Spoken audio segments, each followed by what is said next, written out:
Hello student, मैं हूँ रीना। आप देख रहे हैं रीना एकेडमी चैनल। आप सभी का मेरे चैनल पर स्वागत है। मैं अपने आज के इस वीडियो में आपके लिए लाई हूँ कक्षा 5 हिंदी पाठ्य पुस्तक रिमझिम का लेसन नंबर 18 यानी पाठ 18 हिमालय की चुनौती का संपूर्ण प्रश्न अभ्यास। तो आप सभी अंत तक बने रहे हमारे साथ इस वीडियो में। इस वीडियो के अंत तक आपको इस पाठ संबंधित संपूर्ण प्रश्न अभ्यास देखने को मिलेंगे। तो यहाँ पे रिटर्न सबसे पहले कहाँ क्या है। प्रश्न नंबर 1 का लद्दाख जम्मू कश्मीर राज्य में है। ऊपर दिए भारत के नक्शे में ढूंढो कि लद्दाख कहाँ है और तुम्हारा घर कहाँ है। तो आइए हम इसको नक्शे में ढूंढते हैं। तो जन आप देख सकते हैं यहाँ पे जम्मू कश्मीर है। जम्मू कश्मीर में लद्दाख पड़ता है और इसी में हमको लद्दाख मिलेगा और हमारा घर यहाँ पे उत्तर प्रदेश में है। तो आप देख सकते हैं यहाँ पे जम्मू कश्मीर में लद्दाख और यहाँ पे उत्तर प्रदेश में हमारा घर है। तो इस तरह से इसमें कितनी दूरी है आप इसको अपने छात्र जो है अपने अपने घर के हिसाब से स्वयं इसका अनुमान लगाएं और इस प्रश्न के उत्तर को करें। अब प्रश्न नंबर 1 का ख है, अनुमान लगाओ कि तुम जहां रहते हो वहां से लद्दाख पहुंचने में कितने दिन लग सकते हैं और वहां किन किन जरियों से पहुंचा जा सकता है। इसका उत्तर हम लिखेंगे। हम जहां रहते हैं वहां से लद्दाख पहुंचने में कई दिन लग सकते हैं और हम वहां रेलगाड़ी, हवाई जहाज या बस इत्यादि से जा सकते हैं। ये होगा इस प्रश्न का उत्तर। अब नेक्स्ट प्रश्न है हमारा प्रश्न नंबर ग।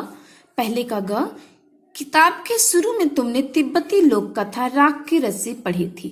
नक्शे में तिब्बत को ढूंढो। तो स्टूडेंट ये कार्य छात्र आप लोग स्वयं करेंगे। आप भारत का नक्शा उठाइए और उसमें आपको तिब्बत को ढूंढना है। अब नेक्स्ट है हमारा वाद विवाद। प्रश्न नंबर 1 का बर्फ से ढके चट्टानी पहाड़ों के उदास और फीके लगने की क्या वजह हो सकती थी। इसका उत्तर हम लिखेंगे। बर्फ से ढके चट्टानी पहाड़ों के उदास और फीके लगने की वजह वहां दूर दूर तक किसी का ना होना हो सकता है। ये होगा इस प्रश्न का उत्तर। नेक्स्ट प्रश्न है हमारा पहले का ख, बताओ ये जगहें कब उदास और फीकी लगती हैं और यहाँ कब रौनक होती है। घर, बाजार, स्कूल, खेत। तो इसका उत्तर हम लिखेंगे घर। जब घर के सभी सदस्य बाहर चले जाते हैं तो घर उदास और फीका लगता है, लेकिन जब घर के सभी सदस्य घर में होते हैं तब घर में रौनक होती है। हमारा नेक्स्ट वाला पॉइंट है बाजार। अब बाजार में लिखते हैं, जब बाजार बंद होने लगता है तो वह उदास और फीका लगता है, लेकिन जब बाजार में लोग खरीदारी करने आते हैं तो वहां रौनक होती है। अब नेक्स्ट है स्कूल। जब स्कूल की छुट्टी हो जाती है तो स्कूल उदास और फीका लगता है। यानी जब स्कूल की छुट्टी हो जाती है सभी बच्चे अपने घर चले जाते हैं तो वो स्कूल जो उदास और फीका लगता है, लेकिन जब बच्चे स्कूल में आते हैं तो वहां रौनक होती है। अब नेक्स्ट शब्द है हमारा खेत। तो जब खेत में फसल नहीं लहराती है तो खेत उदास और फीके लगते हैं, लेकिन जब यहाँ फसल लहराती है तब वहां रौनक होती है। अर्थात खेतों में जब फसल लहरा रहे होते हैं तो खेतों में रौनक होती है, लेकिन जब फसल कट जाती है तो खेत खाली सूने और उदास लगने लगते हैं। अब नेक्स्ट वाला प्रश्न है हमारा प्रश्न नंबर 2, जवाहरलाल को इस कठिन यात्रा के लिए तैयार नहीं होना चाहिए। तुम इससे सहमत हो तो भी तर्क दो, नहीं हो तो भी तर्क दो। अपने तर्कों को तुम कक्षा के सामने प्रस्तुत भी कर सकते हो। यानी जवाहरलाल जी जो थे उनको इस कठिन यात्रा के लिए, अमरनाथ की गुफा तक की यात्रा के लिए तैयार होना चाहिए था या नहीं। अगर आप कह रहे हो कि हाँ उन्हें तैयार होना चाहिए था तो क्यों होना चाहिए था। अगर आपका मानना है कि उनको नहीं तैयार होना चाहिए था इस कठिन यात्रा के लिए तो क्यों नहीं होना चाहिए था। तो यही जो है कारण बताते हुए आपको इसका उत्तर देना है। तो इसका उत्तर हम लिखेंगे जवाहरलाल को इस कठिन यात्रा के लिए तैयार नहीं होना चाहिए था क्योंकि उनके पास इस खतरनाक रास्तों पर चलने के लिए पर्याप्त सामान न था, लेकिन उनमें जोश भरपूर था।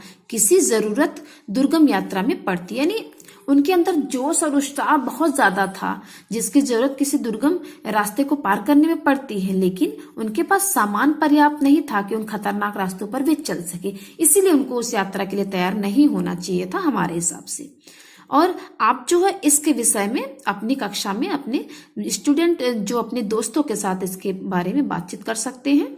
तो ये काम आपको स्वयं करना है। नेक्स्ट है हमारा प्रश्न कोलाज। कोलाज उस तस्वीर को कहते हैं जो कई तस्वीरों को छोटे छोटे टुकड़ों में काटकर एक कागज पर चिपकाकर बनाई जाती है। यानी एक पिक्चर होती है, उस पिक्चर को कई पार्ट में बांट दिया जाता है, डिवाइड कर दिया जाता है, फिर उसी कटे हुए पार्ट को एक कागज पर चिपकाकर फिर से उसको जोड़ा जाता है। तो ऐसे ही तस्वीरों को कोलाज कहते हैं। तो इसमें प्रश्न है, प्रश्न नंबर 1, तुम मिलकर पहाड़ों का एक कोलाज बनाओ। यानी सभी स्टूडेंट, एक छात्र जो एक क्लास के बच्चे हैं, वे सभी मिलकर जो है पहाड़ का कोलाज बनाइए। इसके लिए पहाड़ों से जुड़ी विभिन्न तस्वीरें इकट्ठा करो। पर्वतारोहण यानी पर्वत पर चढ़ने की तस्वीर, चट्टान, पहाड़ों के अलग अलग नजारे, चोटी, अलग अलग किस्म के पहाड़।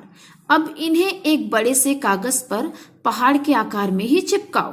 यदि चाहो तो ये कोलाज तुम अपनी कक्षा के एक दीवार पर भी बना सकते हो। तो आप सभी स्टूडेंट मिलकर इस काम को स्वयं करिए। अब नेक्स्ट प्रश्न है हमारा, अब इन चित्रों पर आधारित शब्दों का एक कोलाज बनाओ। कोलाज में ऐसे शब्द हों जो इन चित्रों का वर्णन कर पा रहे हों या मन में उठने वाली भावनाओं को बता रहे हों। अब इन दोनों कोलाजों को कक्षा में प्रदर्शित करो। तो ये दोनों जो है काम छात्र आप सभी को स्वयं करने हैं अपने हिसाब से। अब नेक्स्ट है हमारा प्रश्न तुम्हारी समझ से। प्रश्न नंबर 1, इस वृत्तांत को पढ़ते पढ़ते तुम्हें भी अपनी कोई छोटी या लंबी यात्रा याद आ रही हो तो उसके बारे में लिखो। इसका उत्तर छात्र स्वयं करेंगे। यानी जो भी जवाहरलाल जी के बारे में हमने पढ़ा कि वो अमरनाथ की गुफा की यात्रा पर निकले थे और उनको कितनी परेशानियां झेलनी पड़ी, तो अगर आप सभी स्टूडेंट के साथ भी किसी यात्रा के समय ऐसी कुछ परेशानियां आई हों तो आप अपने अपने अनुभव के आधार पर इस प्रश्न का उत्तर लिख सकते हैं। नेक्स्ट प्रश्न हमारा प्रश्न नंबर 2, जवाहरलाल को अमरनाथ तक का सफर अधूरा क्यों छोड़ना पड़ा। इसका उत्तर हम लिखेंगे, जवाहरलाल को अमरनाथ तक का सफर अधूरा छोड़ना पड़ा क्योंकि आगे के दुर्गम और खतरनाक रास्तों को पार करने का पर्याप्त सामान उनके पास नहीं था। यानी जो आगे कठिनाई भरे रास्ते आ रहे थे उनके सामने, उसको पार करने के उचित साधन या सामान उनके पास न होने से उन्होंने इस यात्रा को अधूरा छोड़ दिया। अब नेक्स्ट प्रश्न है हमारा प्रश्न नंबर 3, जवाहर, किशन और कूली सभी रस्सी से क्यों बंधे थे। इसका उत्तर हम लिखेंगे, जवाहर, किशन और कूली सभी रस्सी से इसलिए बंधे थे क्योंकि यदि वे पहाड़ से गिर जाते तो रस्सी के सहारे लटक कर बच जाते। यानी उन्होंने रस्सी से अपने आप को इसलिए बांध रखा था कि अगर हमारा पैर कहीं फिसल जाए, किसी गड्ढे में हम गिर जाएं, तो रस्सी से बंधे होने के कारण हमारी जान बचाई जा सकती, इसीलिए उन्होंने अपने आप को रस्सी से बांधा था। अब नेक्स्ट प्रश्न है हमारा प्रश्न नंबर 4 का क, पाठ में नेहरू जी ने हिमालय से चुनौती महसूस की। कुछ लोग पर्वतारोहण क्यों करना चाहते हैं। इसका उत्तर हम लिखेंगे, कुछ लोग पर्वतारोहण शौक व मनोरंजन के लिए करते हैं। ऐसे स्थानों पर जाना और कामयाब होना ही उनके जीवन का उद्देश्य होता है। कुछ लोगों के लिए पर्वतारोहण जीविका का साधन होती है, अर्थात कुछ लोग जो है अपना नाम कमाने के लिए, मतलब अपना नाम ऊंचा करने के लिए, जो गिनीज वर्ल्ड बुक होती है उसमें अपना नाम दर्ज कराने के लिए पर्वतारोहण करते हैं।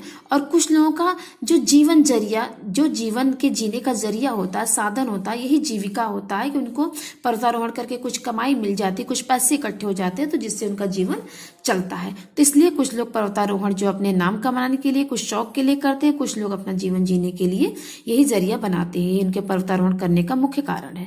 अब नेक्स्ट हमारा प्रश्न है, ऐसे कौन से चुनौती भरे काम है जो तुम करना पसंद करोगे। इसका उत्तर हम लिखेंगे, हमारे जीवन में आने वाली सभी चुनौतियां भरे काम को हम करना पसंद करेंगे। यानी हमारे जीवन में जो भी चुनौती भरे काम आएंगे उनको हम करना पसंद करेंगे। जैसे उसमें से कुछ काम है, विद्यालय में सबसे अधिक अंक लाना, खेल में प्रथम आना, तैराकी तथा कुछ साहसिक कार्य। यानी हमको अपनी क्लास में का पूरे स्कूल में फर्स्ट आना है, बहुत अच्छे अंकों से, बहुत ही अच्छे नंबर से। और कोई भी खेल में अगर हमने पार्टिसिपेट किया तो उसमें हमको फर्स्ट आना है, चाहे वे तैराकी हो या कोई और भी प्रकार का खेल, और कुछ ऐसे साहसिक कार्य जिसमें हम प्रथम आना चाहते हैं। तो इसका ये आंसर होगा। नेक्स्ट हमारा प्रश्न, बोलते पहाड़। प्रश्न नंबर 1, उदास फीके बर्फ से ढके चट्टानी पहाड़ हिमालय की दुर्गम पर्वतमाला मुंह उठाए चुनौती दे रही थी। उदास होना और चुनौती देना मनुष्य के स्वभाव है। यहाँ निर्जीव पहाड़ ऐसा कर रहे हैं। ऐसे और भी वाक्य हैं, जैसे बिजली चली गई, चांद ने शर्मा कर अपना मुंह बादलों के पीछे कर लिया। इस किताब के दूसरे पाठों में भी ऐसे वाक्य ढूंढो। यानी यहाँ पे जो वाक्य दिए गए ये सभी वाक्य हिमालय की चुनौती पाठ से दिए गए हैं। तो इसी तरह से कुछ वाक्य हमको इस किताब के दूसरे पाठों से ढूंढ के इसमें लिखना है। तो इसका उत्तर हम लिखेंगे, बर्फ चुपचाप गिर रही थी। दूसरा वाक्य है, जिसकी नंगी शाखों पर रुई के मोटे मोटे गालों से बर्फ चिपक गई थी। इसका तीसरा वाक्य हमने इस किताब के अन्य पाठ से ढूंढा।